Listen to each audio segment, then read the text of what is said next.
Zero और रेजी की normal सी fight से शुरू हुआ ये दिन कुछ ही घंटों बाद उनके पहले रियल मिशन में बडालने वाला था।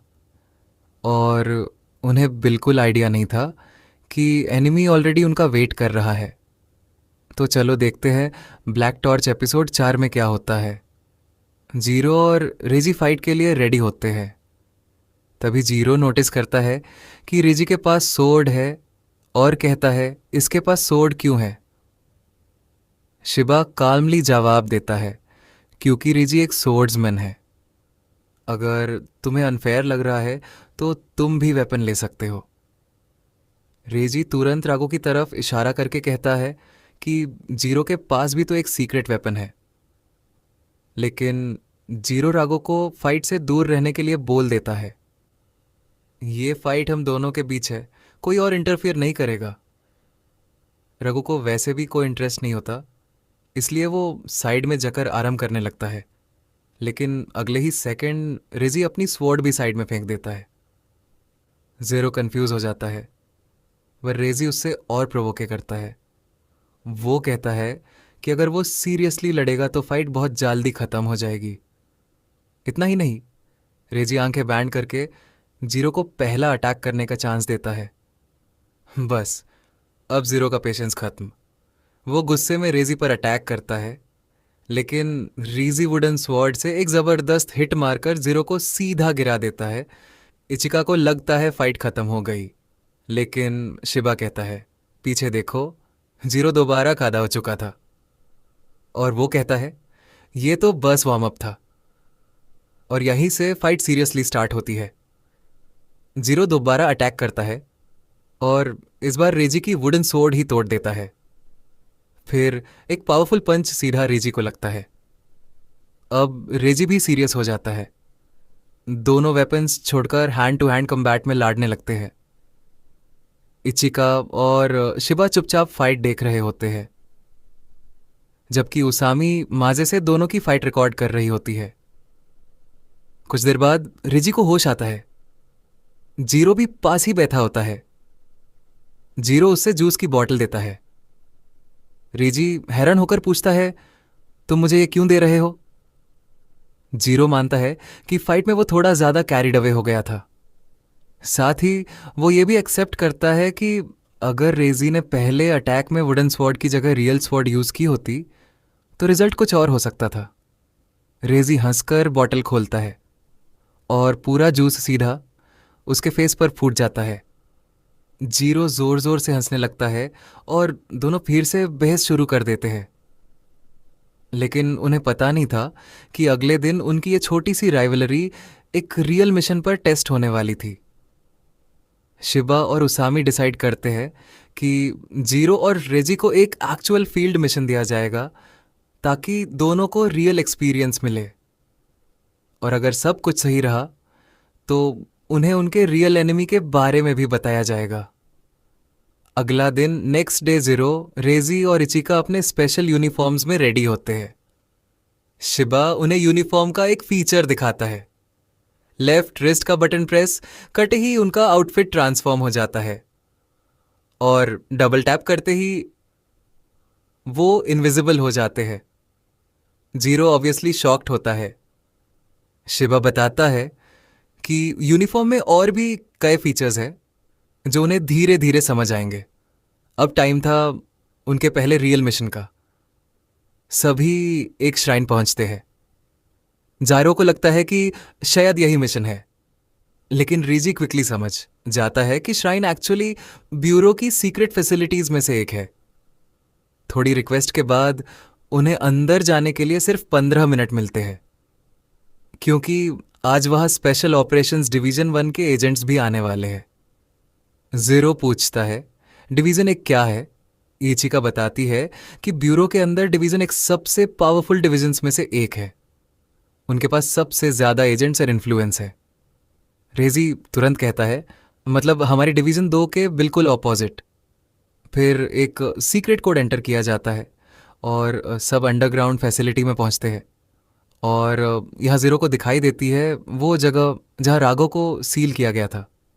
इस जगह को 7 सीलिंग सैंक्टम कहा जाता है।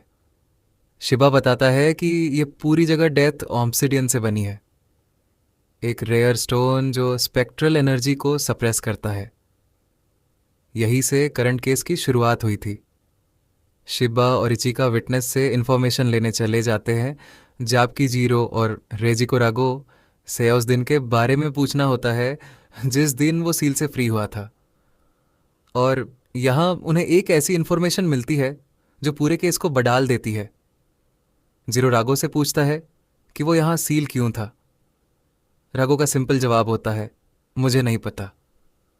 जीरो को लगता है वो मजाक कर रहा था, लेकिन रगो बताता है कि उसे सील होने से पहले की चीज़ें याद ही नहीं है। रगो को एमनेशिया है। रेजी एक्सप्लेन करता है कि किसी मोनोनोके को बहुत लंबे समय तक सील करके रखने पर उसकी एनर्जी और मेमोरीज दोनों अफेक्ट हो सकती है। और डेथ ऑब्सिडियन के अंदर सील रहना और भी खतरनाक है।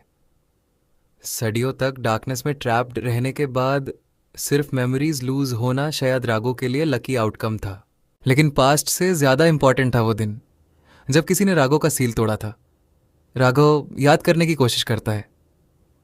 उसे ठंडी स्टोन की फीलिंग याद है, पुरानी हवा, कुछ मोनोनोके की प्रेजेंस और डार्कनेस में एक स्ट्रेंज लाइट। अस लाइट के थ्रू कोई राघव से बात कर रहा था। वो कहता है, बहुत वक्त बीत गया है राघव। वो मिस्टीरियस आदमी राघव को ब्लैक स्टार ऑफ डूम और डिवॉरर ऑफ द सन कहता है। उसका कहना था कि मोनोनोके ने बहुत मुश्किल से सर्वाइवल किया है और अब वक्त आ गया है कि ह्यूमंस और ब्यूरो ऑफ एस्पियोनाज को उनकी असली पावर दिखाई जाए। वो चाहता था कि रगो उनके साथ मिलकर इंसान हो और ब्यूरो से रिवेंज ले, लेकिन रगो ने सीधा मना कर दिया और मौका मिलते ही वहां से एस्केप कर गया। जीरो फ्रस्ट्रेटेड होकर कहता है कि वो फिर से स्क्वायर वन पर आ गए, लेकिन रेजी कहता है, नहीं, हमें 3 इंपॉर्टेंट चीजें पता चली है। पहली, एनिमी को राघव का सील तोड़ना आता है। दूसरी, टेबलेट पर दिखने वाला मिस्टीरियस आदमी राघव को सील होने से पहले से जानता था। और तीसरी, एनिमी का टारगेट ह्यूमंस और ब्यूरो ऑफ एस्पियोनेस दोनों है। जीरो इतनी इंफॉर्मेशन सुनकर कंफ्यूज हो जाता है, लेकिन फिर उसके दिमाग में एक सिंपल प्लान आता है। वो कहता है, राघव मेरे साथ फ्यूज हुआ है और एनिमी को शायद इसे उंदो करना आता है, तो जो भी एनिमी सामने आएगा यूज हरा कर सारी इंफॉर्मेशन निकाल लेंगे, और अगर वो खुद नहीं आए तो हम उन्हें ढूंढ लेंगे। रेजी को ऑब्वियसली जीरो का ये सिंपल प्लान पसंद नहीं आता और दोनों फिर आर्ग्यू करने लगते हैं। लेकिन तभी वहां किसी तीसरे की आवाज आती है, I have looked forward to this सारागो। जीरो और रेजी तुरंत अलर्ट हो जाते हैं। उनके सामने एक मिस्टीरियस लड़का खड़ा था। दोनों उस पर अटैक करते हैं, लेकिन वो आसानी से बच जाता है। और अब पहली बार जीरो और रेजी को एक दूसरे के अगेंस्ट नहीं, एक साथ मिलकर फाइट करना पड़ेगा। लेकिन प्रॉब्लम सिर्फ अंडरग्राउंड नहीं थी। बाहर शिबा और इचिका के सामने भी कुछ अनएक्सपेक्टेड लोग आ चुके थे। और सिचुएशन देखकर शिबा समझ जाता है कि जीरो और रेजी का पहला रियल मिशन एक्सपेक्टेड से कहीं ज़्यादा डेंजरस होने वाला है। अब सवाल यह है, रगो को फ्री करने वाला ग्रुप आखिर है कौन? टैबलेट वाला मिस्टीरियस आदमी रगो को पहले से कैसे जानता है? और जीरो और रेजी के सामने खड़ा ये नया एनिमी कितना पावरफुल है, ये हमें अगले एपिसोड में पता चलेगा। और इसी के साथ ब्लैक टॉर्च एपिसोड 4 यहीं खत्म होता है। लेकिन असली सवाल ये है कि जीरो और रेजी के सामने आया ये मिस्टीरियस एनिमी आखिर है कौन, और क्या दोनों मिलकर इसे हरा पाएंगे? ये जानेंगे एपिसोड 5 में। तो अगर ब्लैक टॉर्च की स्टोरी आगे भी मिस नहीं करनी, चैनल को सब्सक्राइब कर लेना। मिलते हैं नेक्स्ट एपिसोड में।